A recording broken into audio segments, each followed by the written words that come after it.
사랑합니다.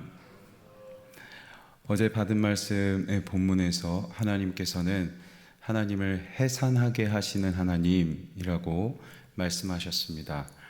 반대로 유다 백성들은 아이를 배워도 해산할 힘이 없는 민족, 포로로 끌려가고 예루살렘 성전이 무너졌지만 나라를 회복하고 무너진 성전을 회복할 수 없는 그 힘이 없는 것이 이 유다 백성들의 모습이었습니다. 아무 힘이 없는, 능력도 지혜도 없는 이 유다 백성들을 향해서 하나님께서 해산하게 하시는 하나님이시다 말씀하시는 것은, 하나님께서 이 능력 없는 유다 백성들을 다시 회복하시겠다, 이들의 나라를 회복하시고 예루살렘을 다시 세우겠다라고 하나님께서 말씀하고 계십니다. 그래서 이사야 선지자는 오늘 말씀에서 이들에게 기뻐하라고 외칩니다. 예루살렘을 사랑하는 자들이여, 다 그 성읍과 함께 기뻐하라, 즐거워하라, 기뻐하라, 그 기쁨으로 기뻐하라. 이 기쁨이 얼마나 컸던지 한 구절에서 이 기쁨이라는 단어가 4번이나 반복해서 사용될 만큼 감당할 수 없는, 이 주체할 수 없는 기쁨을 표현하고 있습니다. 그렇다면 도대체 무엇이 그렇게 기쁘었던 것일까요? 바꿔 말해, 도대체 무엇이 이들에게 넘치는 기쁨을 주었던 것일까요? 단순히 나라가 회복하고 무너진 성이 회복됐다고 해서, 불행이 지나가고 고난이 이제 끝나는 것 같아서 기쁨이 넘치는 것일까요? 예루살렘, 특히 성전은 하나님께서 임하시는 곳이었습니다. 그런데 이 성전이 무너졌습니다. 하나님께서 떠나셨습니다. 성전이 무너진 것은 건물만 무너진 것이 아니라 이스라엘을 오랜 역사 속에서 인도하시고 그들을 돌보시고 보호하셨던 하나님과의 관계가 무너진 것이었습니다. 그래서 이들에게는 두려웠고 슬픔이 가득했어요. 그래서 이들의 영적인 상황, 이들의 마음의 상황을 이사야서 1장에서는 수치, 슬픔이라는 단어로 말하기도 합니다. 그런데 하나님께서 이 유다 백성들에게 그 성읍과 함께 다 기뻐하라, 예루살렘을 다시 세우겠다 말씀하십니다. 그리고 성전을 다시 세우시는 것처럼 이스라엘과의 관계를 다시 세우겠다. 너희는 여전히 내 백성이고 나는 너희의 하나님 되겠다라고 말씀하고 계십니다.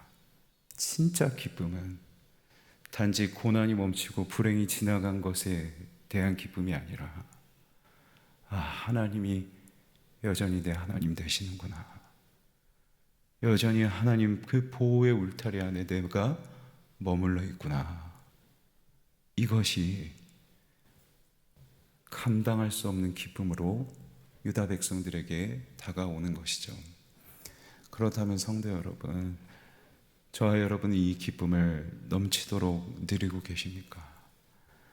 삶의 문제를, 생활의 어려움을 놓고 기도하다가 그 기도하는 가운데 하나님께서 내가 너와 함께한다, 내가 너의 하나님이다 라고 하시는 그 음성을 듣고 두려움에서 벗어나 감당할 수 없는 기쁨과 평강과 안식에 젖어 하나님 앞에 감사의 찬양을 올리신 적은 언제이십니까?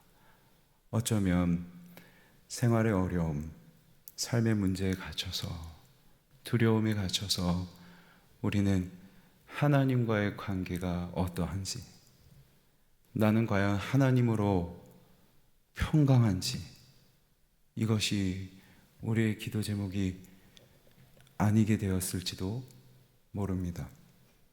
그래서 삶의 열심은 있지만, 고군분투는 하지만 기쁨이 없어요. 자족도 평강도 없습니다. 사도 바울은 빌립보서에서 나는 비천에도 처할 수 있었고 풍부에도 처할 수 있었다. 어떤 상황에 처하든 그는 흔들리지 않았습니다. 비천에 처한다고 해서 좌절한 것도 아니요, 풍부에 있다고 해서 기쁨이 넘쳤던 것도 아닙니다. 어떤 상황이든 그는 흔들리지 않았습니다. 그 비결, 한 가지의 비결, 일체의 비결은 내게 능력 주시는 자 안에서 모든 것을 할 수 있느니라. 능력 주시는 예수님 안에서, 예수님과 함께 있기에 내가 비천에 처해도 풍부에 처해도 자족할 수 있는 이 영적 담대함, 이게 없어요. 이사야 선지자는 그리스도인이 누리는, 믿는 자들이 누리는 진정한 기쁨 그리고 평강을 한 가지 비유를 통해서 이어서 설명합니다. 갓난아기가 어미의 젖을 먹는 모습으로 비유합니다. 갓난아기가 그렇게 울고 세상이 무너질 것처럼 통곡을 하다가도 어미가 젖을 물리려고 안으면 벌써 눈물을 그치더라고요. 입가에 먼저 미소가 번지고, 그리고 어미의 젖을 먹고 어떤 근심 걱정 없이 축 늘어져서 잠에 들기 시작합니다. 어미의 품 안에 있는 것만으로도 이 아기가 평강을 누려요. 하나님께서는 이 유다 백성도 이와 같이, 이 갓난아기와 같이 예루살렘을 통해서, 그곳에 임재하신 하나님을 통해서 젖을 먹고 뛰놀고 그리고 안기게 될 것이다 라고 말씀하고 계십니다. 그래서 13절에서는 어미가 그 자식을 위로하는 것 같이 내가 너희를 위로하겠다. 하나님과 함께 어떤 상황에서든 하나님과 함께하니 평강을 누리고 기쁨을 누리는 그 위로를 저와 여러분에게 허락하시겠다라고 말씀하고 계신 것이죠. 그렇다면 이 위로를 받는 사람들에게는 어떤 변화가 있을까요? 특별히 오늘 12절에서는 이렇게 말씀하십니다. 내가 그에게 평강을 강같이, 그리고 문 나라의 영광을 다 넘치는 그 시내같이 주겠다라고 말씀하고 계십니다. 여기 주겠다라는 단어는 시냇물이 범람해서 이 물줄기가 흘러서 물이 없던 곳에 시내가 생기는 모습을 의미합니다. 이스라엘에는 와디라는 골짜기가 있습니다. 이곳은 건기, 비가 오지 않는 때가 되면 물이 없어요. 그래서 골짜기인 것도 모릅니다. 하지만 우기가 되면 비가 많이 내려와서 이곳에 물이 흐르기 시작하고 물이 범람합니다. 그러면 이 와디 주변에 원래 없었던 시냇 물줄기가 흘러가기 시작해요. 물이 범람하여서 또 다른 물을 내립니다. 문 나라의 영광을 넘치도록 주겠다.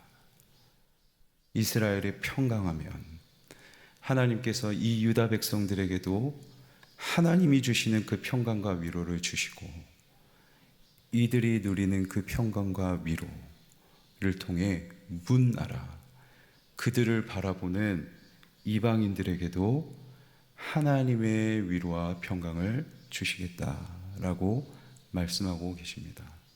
성도 여러분,